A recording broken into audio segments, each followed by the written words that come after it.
Catherine Bernardo update. Nagpasalon nga si Catherine sa 01 Story Korean Salon at bagay na bagay pa nga ang kanyang new look. Ayan o. Sama mo ng kanyang outfit. Naka all black o.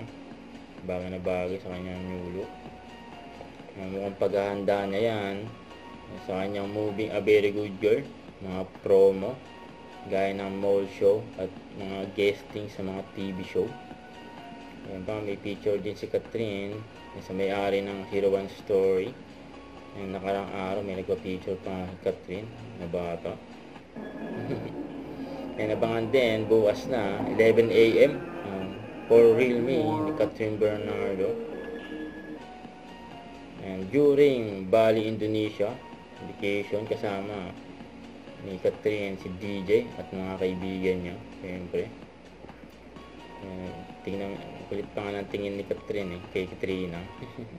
Huwag kalimutan mag-subscribe, click ang notification bell para laging update po ang Mature Reaction Vlog. Bye guys, thank you for watching.